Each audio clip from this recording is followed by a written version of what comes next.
Good morning बच्चों, मैं BL Agarwal आज आपको इस लेक्चर में अकाउंटेंसी क्लास 12 का एक chapter final account of companies topic balance sheet under schedule 3 part 1 of the companies act 2013 का एक प्रॉब्लम सोल्व करके समझाने का कोशिश करूंगा। ऐसा प्रॉब्लम जिसमें हम लोग नोट्स ऑफ अकाउंट प्रिपेयर करेंगे, लेकिन बहुत ही कम, जहां ज़रूरत हो वहीं प्रिपेयर करेंगे और बहुत सारा आइटम को डायरेक्टली हम लोग बैलेंस शीट के अंडर में ले आएंगे विदाउट नोट्स टू अकाउंट। ठीक है,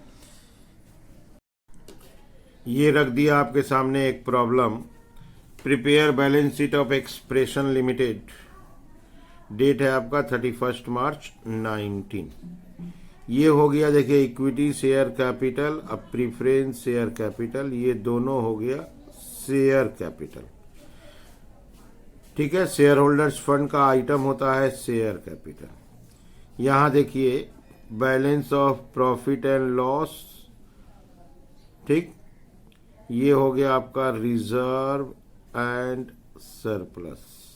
क्लियर है? अच्छा, इधर देखिए फिक्स्ड एसेट और उसका डेप्रिसिएशन माइनस कर देंगे, ये हो जाएगा आपका फिक्स्ड एसेट टेंजिबल। सिर्फ इन्वेस्टमेंट बोला है तो इसको हम लोग नॉन करेंट एज्यूम कर लेंगे, non current investment. Current liability directly बोल दिया है, ये डिबेंचर है, ये लॉन्ग टर्म बोरोइंग्स में जाएगा। क्लियर? ये स्टॉक को ही इन्वेंटरीज बोलते हैं। ये सन्ड्री डेटर, इसको ट्रेड रिसीवेबल बोलते हैं। ठीक है, कैश एंड कैश इक्विवेलेंट तो सेम नाम है। लोन्स एंड एडवांस, अगर लोन्स एंड एडवांस आप डायरेक्टली देते हो तो ये long term loans and advance भी हो सकता है, शॉर्ट टर्म हो सकता है। हम इसको शॉर्ट टर्म एज्यूम कर लेते हैं, तो इसको हम करेंट एसेट्स के हेड में लाएंगे, short term loans and advance के नाम से। प्रोविजन फॉर टैक्सेशन, ये short term provision current liability के अंडर में आता है।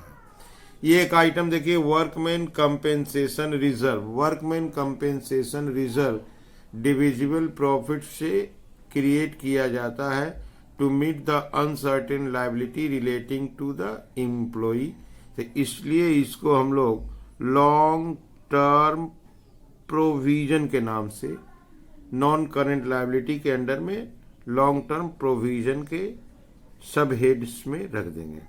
तो ये देखिए, ये हो गया आपके सामने प्रॉपर, कौन कहाँ रिकॉर्ड होगा बगल में लिख दिए हैं हम लोग। नोट्स टू अकाउंट में एक शेयर कैपिटल का, दूसरा फिक्स्ड एसेट्स का प्रिपेयर करेंगे और कोशिश करेंगे बाद बाकी को डायरेक्टली रिकॉर्ड कर देने का। ठीक है, चलिए चलते हैं सॉल्यूशन की तरफ।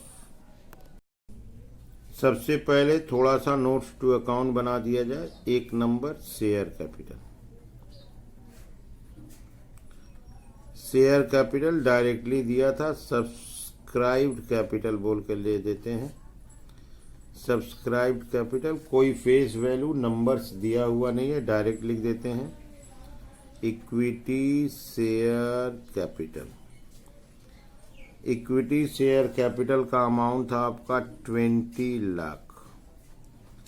Preference share capital, preference share capital, इसका अमाउंट था 10 लाख। इसको प्लस कर देते हैं, ये हो गया share capital 30 lakh. 2 number fixed assets tangible, fixed assets at cost, fixed assets at cost कहने का मतलब original cost of fixed asset is 46,60,000।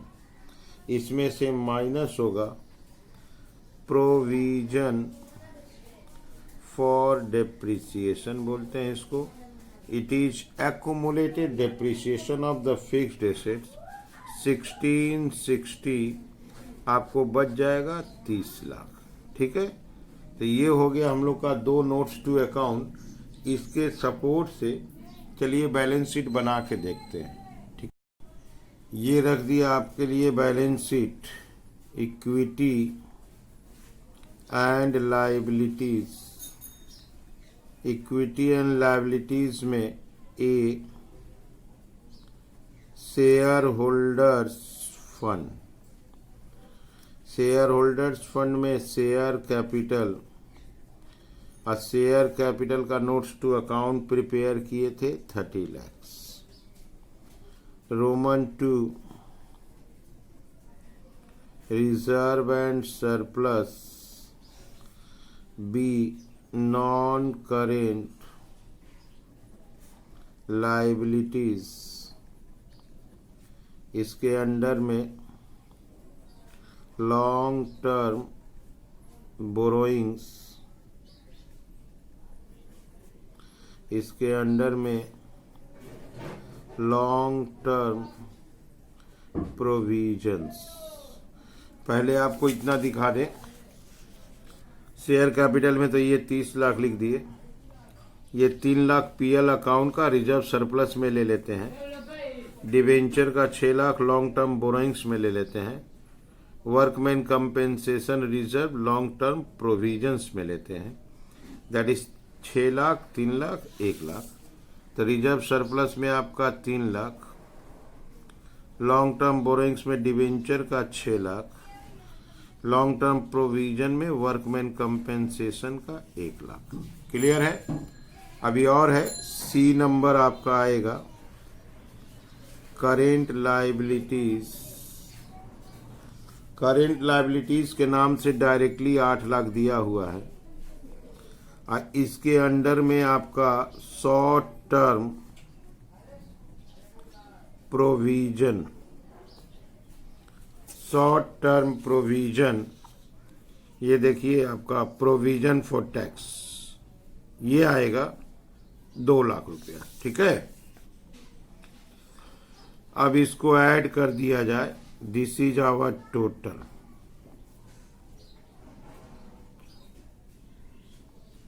$50 lakh.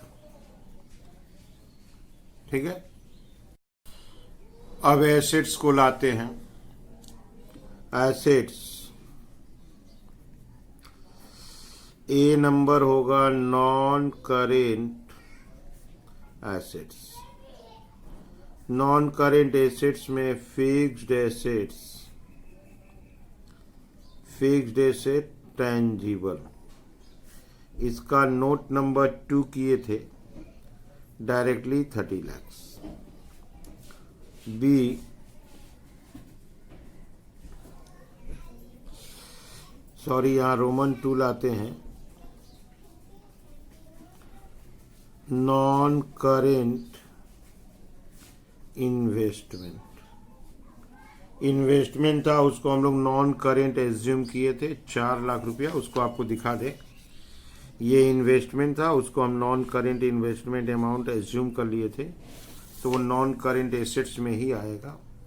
Current assets, current assets के अंडर में इन्वेंटरीज, ट्रेड रिसीवेबल,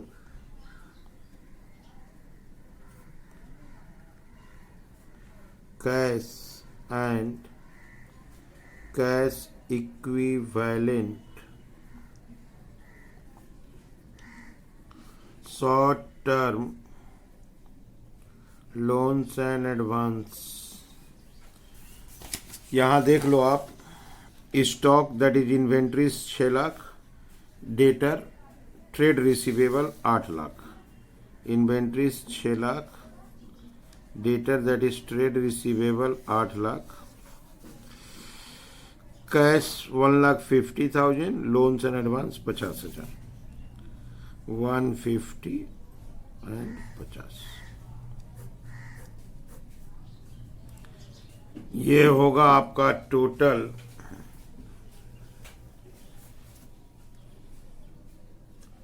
50 लाख।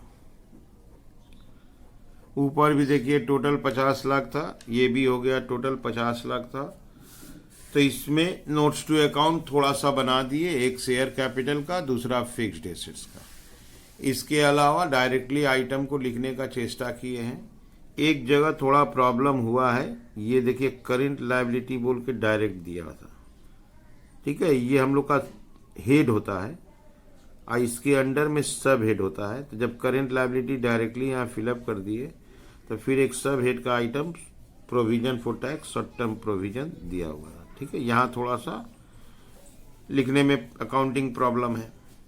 ये हो गया आपका बैलेंस शीट, ठीक है। आप लोग वीडियो को पॉज कर लीजिए, क्वेश्चन को लिख लीजिए, मेरे साथ धीरे धीरे सोल्व कीजिए, देखिए आपको 100% समझ में आ जाएगा, ठीक है। Okay, thank you, bye.